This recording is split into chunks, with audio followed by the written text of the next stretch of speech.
It is currently September, which means it's back to school season, except I'm not going back to school because I have now graduated. If you don't know me, I have just spent 3 years as a musical theatre degree student at London Studio Centre, and I graduated this summer, which means I'm not going back to college when other people are, which is kind of weird. But I thought, given that it's September, and given that I haven't done a video yet on advice for third years, today would be a great time to do that. So that is what we are doing in today's video. I'm going to be giving you some mindset advice and some practical steps of things that I think are helpful for third year drama school students. If you're a first or second year, you might find some of this useful as well, so feel free to watch, and I hope you enjoy it. Hi, I'm Millie, welcome to the Performing Arts and Me. Now let's get started. Okay, my first tip is to prep for graduating whilst you're still in third year. So not necessarily right at the beginning of the year, but like before you get to the point of, oh, I've graduated, do a little bit of prep first. So basically, I mean, come up with some kind of loose plan for what you're going to do after you graduate. So where are you thinking you want to live? What are you thinking you want to do as supporting careers? Because everyone knows that musical theatre is very unpredictable and you're very unlikely to be doing musical theatre performing work all of the time. So when you're not doing that, what are you going to be doing to earn money to support yourself? And also, how are you thinking you're going to keep up your training and keep up your skills after you've graduated? Having an idea of these things I think is useful even if you don't stick to it. So if you haven't seen some of my previous videos, you might not have known this, but I just did a musical called Vision the Musical, which was not in my plan when I originally made my plan because I was only offered the part in May. But because I had that plan when I came back from Vision, I didn't feel as like lost in what was I going to do. So I think it's helpful. It also might be you need to learn some skills in advance. Say you want to, or get something in advance. Say you want to work with kids, maybe you need to get your DBS and that's going to take like 2 weeks to arrive, but actually you need to start working straight away because rent. So thinking a little bit in advance might be helpful. I have no idea how long it takes to get a DBS. I did get one, but I can't remember how long it took.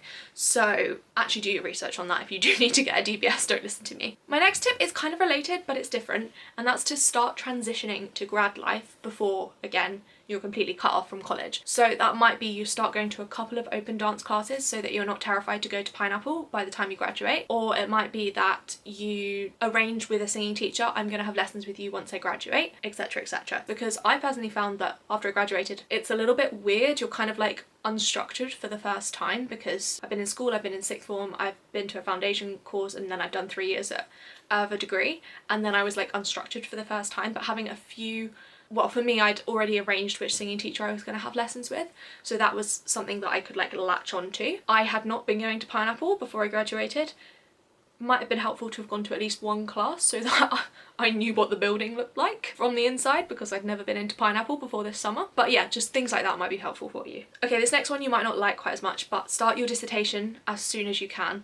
And by that I mean whenever your course or your school starts talking about dissertation, from that point start doing research for your dissertation. If you don't have a dissertation, because we technically didn't have a dissertation, it was an independent creative research project, that's what it was called, but it was the equivalent to a dissertation. So mine was a fully written project, some people's were part practical, part written. So whatever your version of a dissertation is, start on that as soon as you can because it's a lot of work. We were given this advice and I was like, oh yeah, I'll do 1 hour a week on my dissertation. I did little bits here and there, but in general, I started the bulk of my dissertation research. I think it was in the Christmas holidays, which is pretty late. Well, it wasn't late in relation to necessarily what other people were choosing to do, but I found that I had to do a lot of work in that Christmas holidays, whereas if I'd spread it out throughout the term time, would probably have been better. So make it a priority. Don't just say I'm going to do it for an hour and don't do it. Don't do what I did. Make it a priority to do a little bit of work on your dissertation every week. Next one, and this does apply to whatever year you're in, take care of yourself and be nice to your friends. And I'm putting it in this one for third year because third year can be stressful at times. You've got like agent week and stuff, and I think it can be easy for some people to start viewing their peers as competitors rather than as peers, but try not to do that because if you're in a show, you're a cast, you're all working together to make the show work. For example, with Agent Week, it's the same thing. In my opinion, it's the same thing. The way LSC does it, the bulk of Agent Week is group pieces, but therefore you're a cast in that group piece, you're an ensemble. Obviously you want to do your best, but you also want everyone to do their best, or I think you should. So basically look out for each other and try not to think of people as competitors because, you know, you look different, you sound different, you dance differently, you have different life experiences that contribute to your acting differently, so you're different people. They are not competitors. Be friendly, be nice, be supportive to everyone. Kind of along the same lines, try not to compare yourselves. Think about what makes you individual and what your strengths are. Think about like, oh, this is something I know I'm good at, rather than this is something I know I'm better than everyone else at. Because also when you're in third year, you have a very limited bubble of people that you see. You have your year group, for example, and so if you're comparing yourself against that year group, that's not really very helpful, because when you graduate there's an entire different bubble of people who are really different. So you're the same person whichever bubble you're in, so why are you comparing yourself against a group of people? It doesn't really make sense. So try and think of yourself as an individual and not compare yourself with others. Along the lines of not comparing yourself, it's completely fine to not have an agent. Full stop. Some people choose to never have an agent.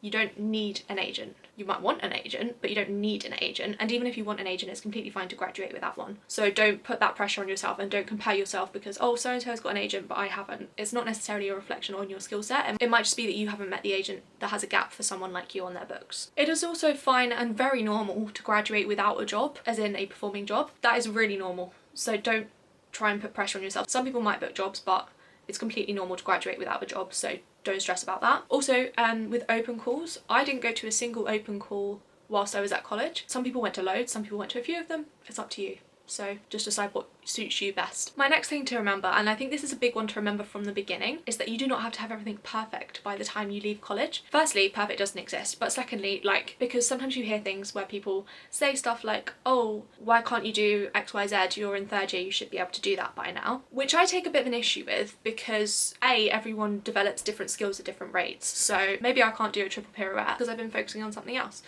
for example. Some people might not want certain skills, some people might not be interested in being a dancer, and so they're not aiming to get triple pirouettes, for example. But my biggest problem with this is you don't stop training as soon as you graduate. You don't have to be a finished product by the time you reach your third year. Obviously people, when you're in third year, you're starting to be exposed to people from the industry a bit more, potentially, but I still think you keep learning and growing after you've graduated. So don't stress about the fact that you haven't finished getting X, Y, and Z perfect, which doesn't exist, by the point of graduation, because you can then do it after you graduate. It gives you something to focus your training on when you graduate. My next tip, and this was the thing that I think I realised most over the course of third year, or was most helpful for me over the course of third year, is to stop labelling yourselves in certain ways that are unhelpful. For example, hip hop is not a discipline that I have as much experience in as ballet, for example. But me going around saying I'm not a hip hop dancer isn't very useful, and also is kind of incorrect. Because if I'm doing a hip hop class, then I am dancing hip hop, and therefore I am a hip hop dancer because I am doing the action of dancing hip hop. There is no minimum standard required for you to label yourself. Everything's subjective. So for me to label myself as not a pianist when actually I can play the piano, just because I can't sight read very well and I can't play by ear very well, that doesn't mean I'm not a pianist. I can play the piano well. I have a grade 7 piano, but I might feel like I am not a pianist.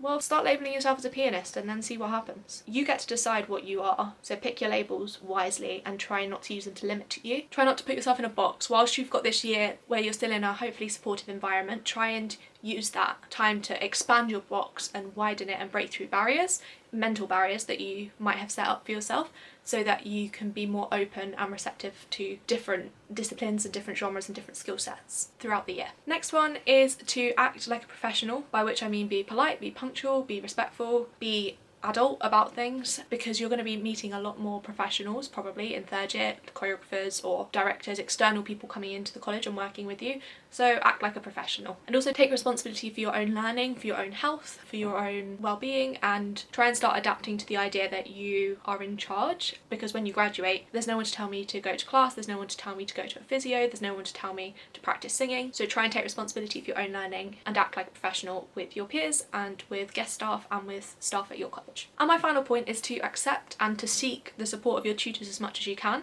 because when you graduate, again, you're kind of more on your own. I'm not saying that to try and scare you, because that did scare me, the idea of being on my own. So I don't want to scare you. You might have some tutors who are happy to stay in touch and happy for you to reach out for advice, or your school might have some kind of alumni system. You might have other mentors around you, or you might have an agent, you might have family, friends when you graduate. So there hopefully will be some other people that can offer you support, but not necessarily to the same level that you would have in college. So whilst you're in college, make the most of it.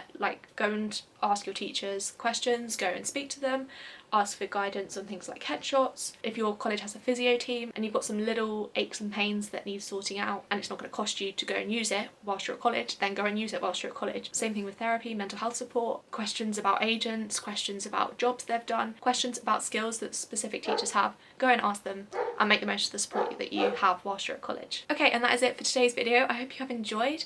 If you have, please do subscribe. I would love to have you as a subscriber, and thank you very much for watching. Bye!